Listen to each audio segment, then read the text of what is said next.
नमस्कार, Thakur study point में आप सबका स्वागत है। मैं आज आप लोगों के बीच लेकर आ चुकी हूँ कुछ महत्वपूर्ण जीके प्रश्न जो कि अपकमिंग एग्जाम के पॉइंट ऑफ व्यू से काफी महत्वपूर्ण होने वाले हैं। इस वीडियो में हम हर एक क्वेश्चन को डिटेल से डिस्कस करेंगे जो कि आपके लिए आने वाले एग्जाम में काफी हेल्पफुल रहने वाले हैं। चलिए वीडियो को शुरू करते हैं। सबसे पहला प्रश्न, यह कौन तय करता है कि कोई विधेयक धन बिल है या नहीं? यहाँ पर दिया गया है राष्ट्रपति, लोकसभा अध्यक्ष, प्रधानमंत्री या वित्त मंत्री। इसका सही उत्तर हो जाएगा ऑप्शन बी, लोकसभा अध्यक्ष। कोई बिल धन विधेयक है या नहीं, यह लोकसभा अध्यक्ष तय करता है। वर्तमान में लोकसभा अध्यक्ष कौन है? वर्तमान में लोकसभा अध्यक्ष है ओम बिरला। कोई बिल धन विधेयक है या नहीं, इसके बारे में अंतिम निर्णय किसका होगा? अंतिम निर्णय होगा लोकसभा अध्यक्ष का। अगला प्रश्न है, भारतीय संसद के किस सदन में एक धन विधेयक पेश किया जाता है? इसका सही उत्तर हो जाएगा केवल लोकसभा में ही धन विधेयक पेश किया जाता है। अगर आपसे पूछा जाता है कि किसकी सिफारिश के आधार पर धन विधेयक पेश किया जाता है, ये राष्ट्रपति की सिफारिश के आधार पर पेश किया जाता है। कहाँ पर पेश किया जाता है धन विधेयक? धन विधेयक केवल लोकसभा में पेश किया जाता है। ये सभी प्रश्न किसी ना किसी एग्जाम में पूछे गए हैं। अगर आपसे पूछा जाता है कि भारत में कौन सा आर्टिकल धन विधेयक से संबंधित है, इसका सही उत्तर हो जाएगा आर्टिकल 110 धन विधेयक से संबंधित है। जो धन विधेयक है ये राज्यसभा द्वारा संशोधन या अस्वीकार नहीं किया जा सकता है। यहाँ पर दिया गया है राष्ट्रपति। राष्ट्रपति से कौन से आर्टिकल संबंधित है? राष्ट्रपति से आर्टिकल संबंधित है आर्टिकल 52 से 61।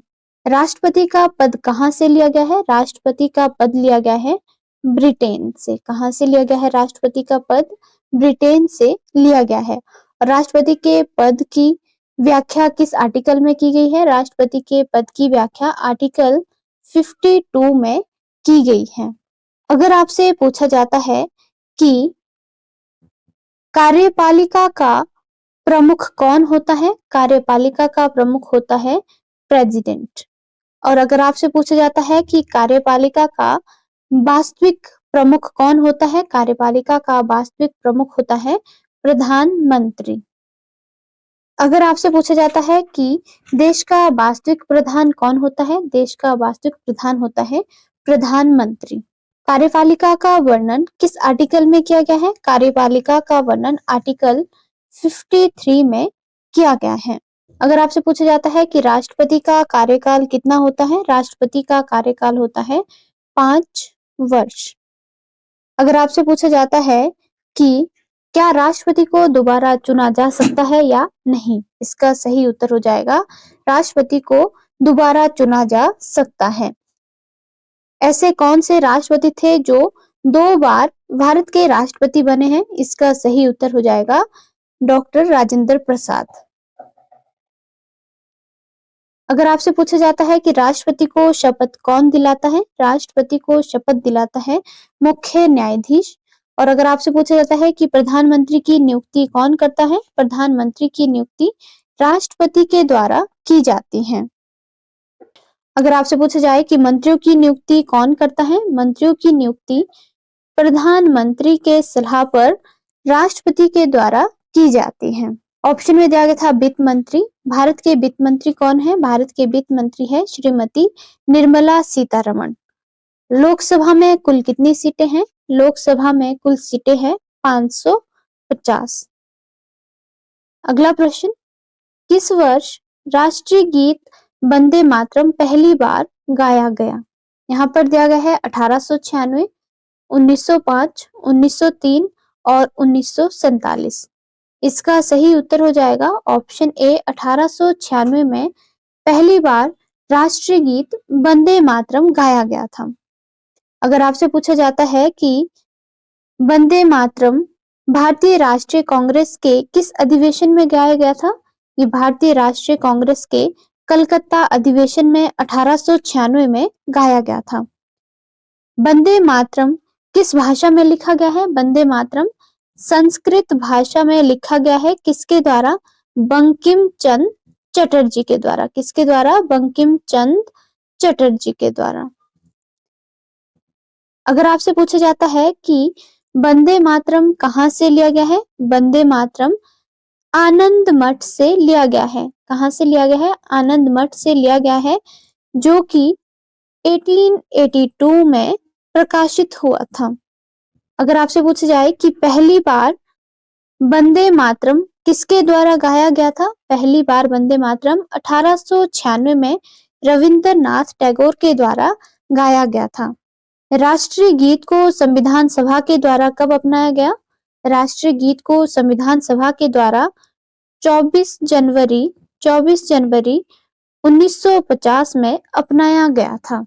यहाँ पर दिया गया है 1905 में बंगाल विभाजन हुआ था। अगर आपसे पूछा जाता है कि स्वदेशी आंदोलन कब हुआ था? स्वदेशी आंदोलन भी 1905 में हुआ था। अगर आपसे पूछा जाता है कि सविनय अवज्ञा आंदोलन की शुरुआत कहाँ से हुई थी? सविनय अवज्ञा आंदोलन की शुरुआत गांधी जी ने दांडी मार्च से की थी। और दांडी मार्च किस कानून से संबंधित था? दांडी मार्च नमक कानून के विरोध में था। किसके विरोध में? नमक कानून विरोध में हुआ था। अगर आपसे पूछा जाता है कि दांडी मार्च कब हुआ था? दांडी मार्च 12 अप्रैल 1930 में हुआ था, जिसमें कि गांधी जी के साथ उनके 78 अनुयायी साबरमती से दांडी के लिए यात्रा पर गए थे। नमक कानून कब तोड़ा गया? नमक कानून तोड़ा गया 6 अप्रैल 1930 में। नमक कानून कब तोड़ा गया? 6 अप्रैल 1930 में तोड़ा गया था। अगर आपसे पूछा जाता है कि सविनय अवज्ञा आंदोलन को अंतिम रूप से कब वापस लिया गया था? सविनय अवज्ञा आंदोलन को अंतिम रूप से 1934 में वापस लिया गया था। अगला प्रश्न, स्वतंत्र भारत का अंतिम गवर्नर जनरल कौन था? यहाँ पर दिया गया है लॉर्ड कर्जन, लॉर्ड माउंटबेटन, सी गोपालाचारी या राजेंद्र प्रसाद। इसका सही उत्तर हो जाएगा ऑप्शन सी गोपालाचारी स्वतंत्र भारत का अंतिम गवर्नर जनरल था। इनका कार्यकाल कब से कब तक था? इनका कार्यकाल 1948 से 1950 तक रहा था। अगर आपसे पूछा जाता है कि स्वतंत्र भारत के पहले और एकमात्र भारतीय गवर्नर जनरल कौन थे? इसका सही उत्तर हो जाएगा सी गोपालाचारी। अगर आपसे पूछा जाता है कि स्वतंत्र भारत के पहले गवर्नर जनरल कौन थे? पहले गवर्नर जनरल थे लॉर्ड माउंटबेटन। बंगाल के अंतिम गवर्नर जनरल कौन थे? बंगाल के अंतिम गवर्नर जनरल थे विलियम बेंटिक। अगर आपसे पूछा जाता है कि ब्रिटिश भारत के पहले गवर्नर जनरल कौन थे?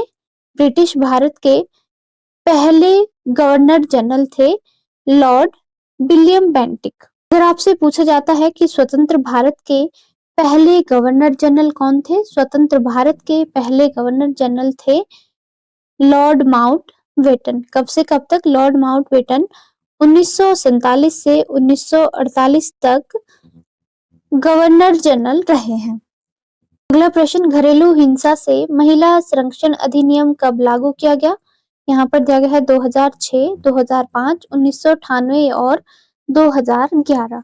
इसका सही उत्तर हो जाएगा ऑप्शन ए, घरेलू हिंसा से महिला संरक्षण अधिनियम 2006 में लागू किया गया था। और ये अधिनियम कब बनाया गया था? ये अधिनियम 2005 में बनाया गया था।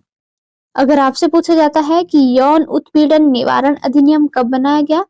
यौन उत्पीड़न निवारण अधिनियम 2013 में बनाया गया था, जिसमें महिलाओं को कार्यस्थल पर यौन उत्पीड़न से बचने के लिए प्रयास किए गए थे। यौन उत्पीड़न निवारण अधिनियम 2013 को पोश के नाम से भी जाना जाता है। अगला प्रश्न, सम्राट अशोक किसके उत्तराधिकारी थे? यहाँ पर दिया गया है समुद्रगुप्त, चंद्रगुप्त, चाणक्य और बिंदुसार। इसका सही उत्तर हो जाएगा ऑप्शन डी, सम्राट अशोक बिंदुसार के उत्तराधिकारी थे। अशोक किस वंश से संबंधित थे? अशोक मौर्य वंश से संबंधित थे। मौर्य वंश की स्थापना किसने की थी? मौर्य वंश की स्थापना की थी चंद्रगुप्त मौर्य ने। कब? 322 ईसा पूर्व में चंद्रगुप्त मौर्य ने गुप्त साम्राज्य की स्थापना की थी। अगर आपसे पूछा जाता है कि मौर्य साम्राज्य के उत्तराधिकारी का सही कालक्रम क्या है, इसमें आ जाएगा सबसे पहले आएगा चंद्रगुप्त मौर्य।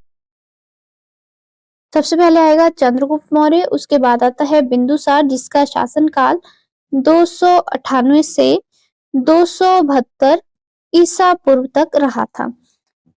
बिंदुसार का उत्तराधिकारी आता है अशोक जिसका कार्यकाल 268 से 268 ईसा पूर्व से 232 ईसा पूर्व तक था। अगर आपसे पूछा जाता है कि अशोक के उत्तराधिकारी कौन थे? अशोक के उत्तराधिकारी इनके पौत्र दशरथ मौर्य थे। अशोक का उत्तराधिकारी कौन था? दशरथ मौर्य। इसका शासनकाल कब से कब तक था? इसका शासनकाल 232 ईसा पूर्व से 224 ईसा पूर्व तक रहा था। यहाँ पर दिया गया है समुद्रगुप्त। समुद्रगुप्त है ये किस वंश से संबंधित था? समुद्रगुप्त गुप्त वंश से संबंधित था। समुद्रगुप्त को कौन सी उपाधि दी गई थी? समुद्रगुप्त को कविराज की उपाधि दी गई थी। अगर आपसे पूछा जाता है कि गुप्त वंश की स्थापना किसने की? गुप्त वंश की स्थापना की गई थी श्रीगुप्त के द्वारा। किसके द्वारा? श्रीगुप्त के द्वारा गुप्त वंश की स्थापना की गई थी। जो श्रीगुप्त है ये कौन सी उपाधि दी गई थी? श्रीगुप्त को महाराजा की उपाधि दी गई थी। किसकी उपाधि? महाराजा की उपाधि दी गई थी। अगर आपसे पूछा जाता है कि समुद्रगुप्त किसका उत्तराधिकारी था? समुद्रगुप्त चंद्रगुप्त प्रथम का उत्तराधिकारी था। किसका उत्तराधिकारी था समुद्रगुप्त? ये चंद्रगुप्त प्रथम का उत्तराधिकारी था। चंद्रगुप्त प्रथम ने सबसे पहले महाराजाधिराज की उपाधि धारण की थी। समुद्रगुप्त की माता किस गण से संबंधित थी? समुद्रगुप्त की माता लिच्छवी गण से संबंधित थी। कौन से गण से? लिच्छवी गण से संबंधित थी। ये जितने भी मैं आपको प्रश्न बता रही हूँ ये किसी ना किसी एग्जाम में पूछे गए हैं। समुद्रगुप्त का उत्तराधिकारी कौन था? समुद्रगुप्त का उत्तराधिकारी था चंद्रगुप्त द्वितीय। कौन था समुद्रगुप्त का उत्तराधिकारी? चंद्रगुप्त द्वितीय। जो चंद्रगुप्त द्वितीय हैं इन्हें विक्रमादित्य के नाम से भी जाना जाता था। यहाँ पर दिया गया है चंद्रगुप्त मौर्य। चंद्रगुप्त मौर्य के गुरु कौन थे? चंद्रगुप्त मौर्य के गुरु थे चाणक्य। चाणक्य है, इन्हें विष्णुगुप्त या कौटिल्य के नाम से भी जाना जाता है। अर्थशास्त्र पुस्तक किसने लिखी है? अर्थशास्त्र पुस्तक भी चाणक्य के द्वारा लिखी गई है। चंद्रगुप्त मौर्य ने अपने गुरु चाणक्य की सहायता से 322 ईसा पूर्व में धनानंद को हराया था और मौर्य साम्राज्य की स्थापना की थी। अगला प्रश्न, सिंधु घाटी स्थल कालीबंगा किस प्रदेश में स्थित है?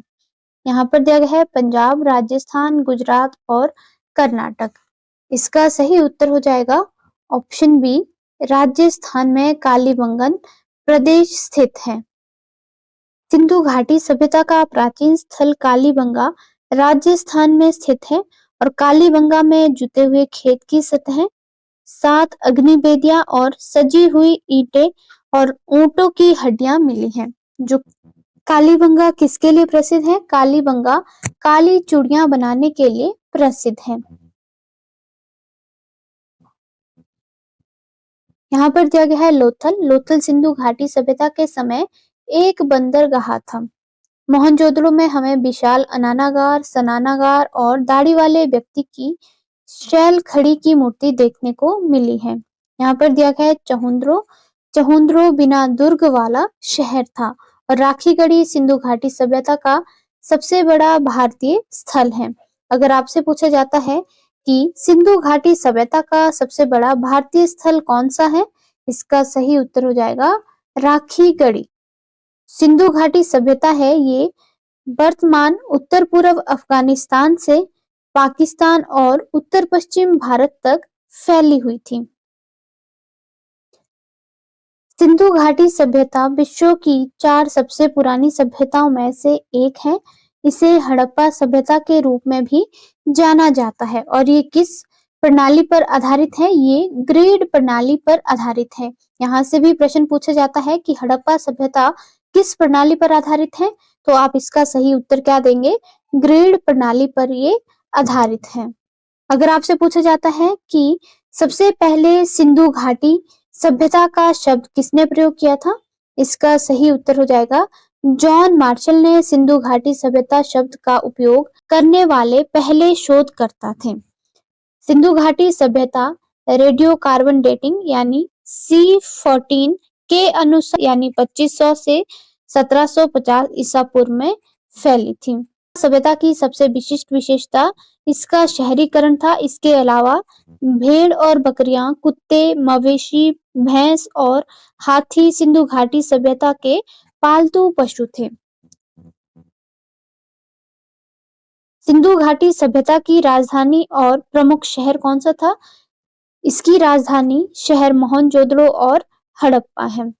बंदरगाह शहर सुतकांगडोर, बालाकोट, लोथर और अल्हादीनो और कुंतसी। सिंधु घाटी सभ्यता के कुछ प्रमुख शहर हैं जैसे मोहनजोदड़ो, ये सिंधु के दाहिने किनारे पर स्थित है। नेक्स्ट आता है कालीबंगा जो कि राजस्थान में और घग्गर नदी के तट पर स्थित था। उसके बाद आता है चहुंदड़ो, यह मोहनजोदड़ो के दक्षिण में सिंधु के बाएं किनारे पर स्थित है। उसके बाद आता है लोथल, यह गुजरात में स्थित है। नेक्स्ट आता है सुरकोटडा, ये भी गुजरात के रण कच्छ के प्रमुख क्षेत्र। हड़प्पा सभ्यता की खोज किसने की थी? हड़प्पा सभ्यता की खोज दयाराम साहनी के द्वारा की गई थी। जो सिंधु घाटी सभ्यता है ये 2500 ईसा पूर्व से 1700 ईसा पूर्व के बीच, जो हड़प्पा है ये पूर्वी पंजाब प्रांत का एक स्थल है और ये रावी नदी के तट पर स्थित है। हड़प्पा सभ्यता की खोज दयाराम साहनी ने कब की थी? इसकी खोज दयाराम साहनी ने 1921 और 22 में की थी। अगर आपसे पूछा जाता है कि मोहनजोदड़ो की खोज किसने की थी? मोहनजोदड़ो की खोज R.D. बनर्जी यानी रखालदास बनर्जी ने 1922 में की थी। हड़प्पा स्थल की पहली खोज 1872 और 73 में किसने की थी? सर अलेक्जेंडर कनिंघम के द्वारा की गई थी। सिंधु घाटी सभ्यता के कुछ प्रमुख स्थल है जैसे हड़प्पा, इसकी खोज 1921 में दयाराम साहनी के द्वारा की गई थी। नेक्स्ट है मोहनजोदड़ो, मोहनजोदड़ो की खोज 1922 में R.D. बनर्जी के द्वारा की गई थी और ये सिंधु के तट पर सिंध का लरकाना जिला में स्थित है। यहाँ पर दिया है कालीबंगा, कालीबंगा की खोज अमलानंद घोष ने 1935 में की थी और ये कहाँ पर है? ये है राजस्थान में। नेक्स्ट आता है लोथल, लोथल की खोज भी 1935 में की गई थी और किसने की थी? इसकी खोज R. राव के द्वारा की गई थी। सुरकोटडा कहाँ पर है? ये है गुजरात में और इसकी खोज की गई थी 1964 में J.P. जोशी के द्वारा। नेक्स्ट दिया गया है बनवाली, वनवाली हरियाणा में स्थित है और इसकी खोज R.S. विस्ट के द्वारा 1974 में की गई थी। यहाँ पर दिया गया है धौलावीरा, जो धौलावीरा है ये गुजरात में स्थित है और इसकी खोज J.P. जोशी के द्वारा 1968 में की गई थी। अगर आपसे पूछा जाता है कि सिंधु सभ्यता को हड़प्पा सभ्यता के नाम से क्यों जाना जाता है? क्योंकि हड़प्पा सिंधु घाटी सभ्यता में खोजा गया पहला स्थल था। आज के लिए इतना ही, धन्यवाद।